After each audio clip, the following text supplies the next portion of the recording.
ഞാൻ ഇന്നലെ രാവിലെ പുരേന്ന് ഇറങ്ങിയതാ. പാലക്കാട് നെല്ലിയാമ്പതി. എത്ര ദൂരം ഉണ്ടെന്ന് അറിയോ? 158 കിലോമീറ്റർ.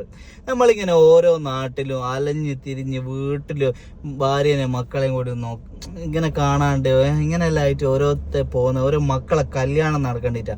എന്നിട്ട് ചില മക്കള് തെറിവാക്കൻ്റെ ഇതിൽ വരുന്നുണ്ട്, സോഷ്യൽ മീഡിയ ആയിട്ട് പറയാം ഇവരെന്തെന്നാ ഇവര് ചെയ്യുന്നേ. അതിൽ വിളിച്ചിട്ട് തോന്നിയാസം പറയും. ഇതിലൊരു നമ്പർ ഞാൻ എഴുതി കാണിക്കുന്നുണ്ട്. അവനിക്ക് എന്ന് പറഞ്ഞാൽ പിന്നെ വീഡിയോ ചെയ്ത ചെറിയോളെ ഉമ്മാനെ അല്ല മാണ്ടിയെ. എന്തെന്നാ ഇതിനെല്ലാം പറയണ്ടേ? ഇങ്ങനെ ഓരോ മക്കൾ ഇറങ്ങിയാൽ എന്തെന്നാ ചെയ്യുക? ഇന്നലെ വേറൊരു കുട്ടീൻ്റെ ഉമ്മ മെസ്സേജ് അയച്ചിരിക്കും, മോനെ വീഡിയോ കണ്ടിട്ട് ഓലിക്ക് മോളെ അല്ല എന്നെയാ വേണ്ടിയെന്ന്. ഈറ്റ നായ്ക്കളൊന്നും ദയവ് ചെയ്ത് നമ്മൾ വീഡിയോ ചെയ്യുന്ന ആൾക്കാരെ വിളിക്കല്ലോ കേട്ടോ. പിന്നെ വേറെ ചിലർക്കാന്നെ പുരയിലുള്ള പെണ്ണുങ്ങളെ നമ്പർ പിന്നെ ചോദിക്കും. ഓല് എൻ്റെ ഫ്രണ്ടാന്ന് പറഞ്ഞാൽ കുറേ. എനിക്ക് അങ്ങനെ ഒരു ഫ്രണ്ട് ഒന്നും ഇല്ല. നിങ്ങൾ മനസ്സിലാക്കി. ഹംസേൻ്റെ ഫ്രണ്ടാന്നൊക്കെ പറഞ്ഞ ആരെയും വിളിച്ചിട്ടുണ്ട് ഉടായിപ്പ. എൻ്റെ ഫ്രണ്ട്സ് ഒന്നും അങ്ങനെ നമ്മൾ വീഡിയോ എടുക്കുന്ന ആളുകൾ എന്നെയാണ് ആദ്യം വിളിക്കുക. അവിടെ എന്ന കുട്ടീൻ്റെ ഞാൻ കല്യാണം കഴിച്ചോട്ടെ എന്ന് എന്നോടാ ചോദിക്കുക. അല്ലാണ്ട് ഡയറക്റ്റ് പോലെ വിളിക്കൊന്നുമില്ല. എനിക്ക് അങ്ങനെ ഒരു ഫ്രണ്ട്സും ഇല്ല, എനിക്ക് പരിചയക്കാരും ഇല്ല. അങ്ങനെ എൻ്റെ പേരും പറഞ്ഞ ആരെയും വിളിക്കേണ്ട എല്ലാം ഉടായിപ്പാണ്. അത് നമ്മൾ വീഡിയോ ഇടുന്ന പോലെ ഒന്ന് ദയവ് ഇതൊന്നും മനസ്സിലാക്കണം. ഇവന്മാരല്ല എന്തെന്നാ ചെയ്യണ്ടേ?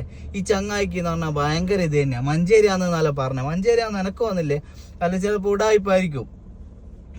ഇങ്ങനെ ഒരുപാട് ആൾക്കാർ എന്തെന്നാ ചെയ്യണ്ടേ? ഈ പരിപാടി അങ്ങ് നിർത്തണോ? ഈ സോഷ്യൽ മീഡിയ വഴി നമ്മൾ ഈ കല്യാണത്തിന്റെ ഒരു ഐഡിയ നമ്മൾ ഇങ്ങനെ ചെയ്ത് അത് സക്സസ്ഫുൾ ആയി ഇത്രയും ആൾക്കാരെ കല്യാണം. പക്ഷെ ചില നായ്ക്കൾ കാരണം ചിലർക്ക് നല്ല കല്യാണ ആലോചനകൾ കിട്ടുന്നില്ല, നല്ല ആലോചനകളൊന്നും വരുന്നില്ല. ഇവർക്ക് അതിനെല്ലാം എന്തെല്ലാം പ്ലാറ്റ്ഫോമും എന്തെല്ലാം ഇതുകൊണ്ട് ഈ കല്യാണം ഭിന്നശേഷി മക്കളെയോ ഇവരെല്ലാം വിളിച്ച് ഇങ്ങനെ ഇതാക്കും. കുറച്ച് ഉളുപ്പുണ്ട് നിങ്ങൾക്കല്ലോ.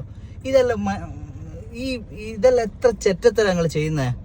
തീർച്ചയായിട്ടും ഈ നമ്പർ കൊടുക്കുന്ന നമ്പർ ഈ വീഡിയോയിൽ കാണുന്ന ആർക്കെങ്കിലും അറിയാണ്ടിരിക്കൂലോ. ഒന്നില്ല നിങ്ങളെ ഫാമിലി മെമ്പറിലോ അല്ല നിങ്ങളെ പരിചയത്തിലോ ആരെങ്കിലും ഉണ്ടാവുമല്ലോ, അറിയുന്നുണ്ട്. ആ ചങ്ങാനിയിൽ മെൻഷൻ ചെയ്യും. ഓൻ ഇനി ആരെയും ഇങ്ങനെ വിളിച്ചടങ്ങാറാക്കരുത്. മാത്രമല്ല ഇത് സൈബർ സെല്ലിലും എല്ലാം കൊടുക്കുവാൻ തന്നെയാണ് പ്ലാൻ. അങ്ങനെ വിടുവാൻ ഉദ്ദേശിക്കില്ല. ഇങ്ങനെ കുറെ എണ്ണം ഉണ്ട് ഇങ്ങനെ ഇടങ്ങാറാക്കുവാൻ ഇറങ്ങി. ഇനി എല്ലാവരോടും പറഞ്ഞുതരാം. ഇനി ആരെങ്കിലും നമ്മൾ വീഡിയോ ഇടുന്ന ആരെങ്കിലും ഇങ്ങനെ വിളിച്ച് ബുദ്ധിമുട്ടിപ്പിച്ചിട്ടുണ്ട്, അവരുടെ നമ്പർ പബ്ലിക്കായിട്ട് ഇതിലിടും. ഉറപ്പാ, എല്ലാവരും അറിയട്ടെ. പിന്നെ ഗൾഫ് നമ്പറിന് കുറെ കാലമായിട്ട് അങ്ങനെ ഉള്ളതുണ്ട്. പക്ഷെ ഗൾഫ് നമ്പറിന് ട്രേസ് ചെയ്യാൻ പറ്റാത്ത നമ്പറിന് കോൾ വന്ന് ആരും എടുക്കണ്ടെന്ന് എല്ലാവരോടും പറഞ്ഞേക്ക്. ഇപ്പൊ നാട്ടിലെ നമ്പറിന്ന് വിളിക്കൽ തുടങ്ങി. ഇതിനെല്ലാം ഒരു പ്രതിവിധി എന്തെന്നാ ഇതിനൊരു മാർഗം? ഞാൻ കുറേ ആയി ആലോചിക്കുന്നു. ഇതിനെന്തെന്നാ ഒരു മാർഗം? ഡയറക്റ്റ് നമ്പർ വീഡിയോയിൽ കൊടുക്കാണ്ട് വേറെ രക്ഷയില്ല. കാരണം എനിക്ക് എല്ലാ നമ്പറും കൂടെ ഡീൽ ചെയ്യാനാകുമല്ലോ. അത്രയും കോൾ എനിക്ക് വന്നാൽ ഞാൻ എന്താ ചെയ്യുക? 10-15 വീഡിയോ ചെയ്യുമ്പോൾ അത്രയും കോളുകൾ ഇപ്പം തന്നെ എനിക്ക് കോൾ ഡീൽ ചെയ്യാനാകുന്നില്ല. അപ്പോൾ അവരെ നമ്പർ ഡയറക്റ്റ് ആളുകളിലേക്ക് എത്താൻ ഈ ഒരു വഴിയല്ലാണ്ട് വേറൊരു വഴിയും കാണുന്നുമില്ല. അതുകൊണ്ടാണ് ഇങ്ങനെ തന്നെ ചെയ്തു പോകുന്നത് അനാവശ്യമായിട്ടുള്ള ഇത്. നമ്മൾ പക്ക ഇമോഷണലി ആയിട്ടാണ് ഈ വീഡിയോ എടുക്കുന്നത്. അത്രയും വിഷമം മനസ്സിലുള്ളതുകൊണ്ട് കേട്ടോ. അതുകൊണ്ട് പറയുന്നതല്ല അങ്ങോട്ടും ഇങ്ങോട്ടല്ല ഒന്നും വിചാരിക്കണ്ട. നിങ്ങൾ ആ ഇമോഷൻ വെച്ച് തന്നെ സംസാരിക്കുന്ന പെട്ടെന്ന് തന്നെ പറഞ്ഞാൽ അതാ മനസ്സിൽ നിന്ന് പറയുവാണല്ലോ. അത് കേൾക്ക് നിങ്ങൾക്ക് ഉൾക്കൊള്ളാൻ പറ്റുമോ? ഈറ്റ ആൾക്കാരല്ലോ എന്തെന്നാ ചെയ്യേണ്ടത് നിങ്ങൾ പറ. ഇനി ആരും ഇങ്ങനെ ആവർത്തിക്കരുത്. ഇവനുള്ള സൈബർ സെല്ലിൽ നിന്ന് കിട്ടിയിട്ട് എല്ലാവരും പഠിക്കണം. അത് ആരെയും കുറ്റപ്പെടുത്തിയൊന്നുമല്ല കേട്ടോ. ഇങ്ങനെ ചുരുങ്ങിയ ചില ആൾക്കാരാണ് ഇങ്ങനെ ചെയ്യുന്നുള്ള. ബാക്കി ഒരുപാട് ആൾക്കാർ നമ്മൾ വീഡിയോ ഷെയർ ചെയ്യുകയും കാണുകയും സപ്പോർട്ട് ചെയ്യുകയും ഒക്കെ ചെയ്യുന്നതല്ല. അവരൊക്കെ കൊണ്ടാണ് ഈ കല്യാണം നടക്കുന്നത്. പക്ഷെ ഈറ്റ 1-2 പോരെ.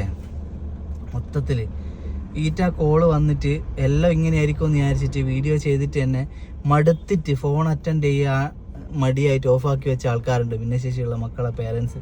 ഒന്ന് ആലോചിച്ച് നോക്കുമല്ലോ ഒരു വിഷമോ. ആ വിഷമേല അനുഭവിക്കാൻ നിങ്ങൾ മരിക്കുമോ? നരകിക്കൂല ഇവിടെ കിടന്നിട്ട്. ഒരു നിമിഷത്തെ ഒരു ഇതിനു വേണ്ടി നിങ്ങൾ ഈ ചെയ്ത് കൂട്ടുന്ന എത്ര വലിയ ചെറ്റത്തരാന്ന് നിങ്ങൾക്കറിയാം. നരകിച്ചല്ലാണ്ട് മരിക്കുമല്ലോ കേട്ടോ. അതേപോലെയുള്ള അത്രയ്ക്ക് കയപ്പ് മുത്തിക്കുന്നതാണ്. അതിനുള്ള സ്ഥലങ്ങളും അതിനുള്ള ആപ്പും എന്തൊക്കെയോ ഇല്ലേ. ഭിന്നശേഷി മക്കളെ നിങ്ങളിങ്ങനെ വിളിച്ചിതാക്കണം. അപ്പം ചോദിക്കാ പോലെ ചെറുകളോട്, മോളെ ഞാൻ കല്യാണം കഴിക്കൂ, മോക്ക് ഞാൻ ഫർദമായി തരൂ, മോക്ക് ഞാൻ അതുമായി തരൂ, മോളെ ബ്രേസിയറിന്റെ സൈസ് എത്തിരിക എന്നൊക്കെയാലോ ചോദിക്കുന്നേ.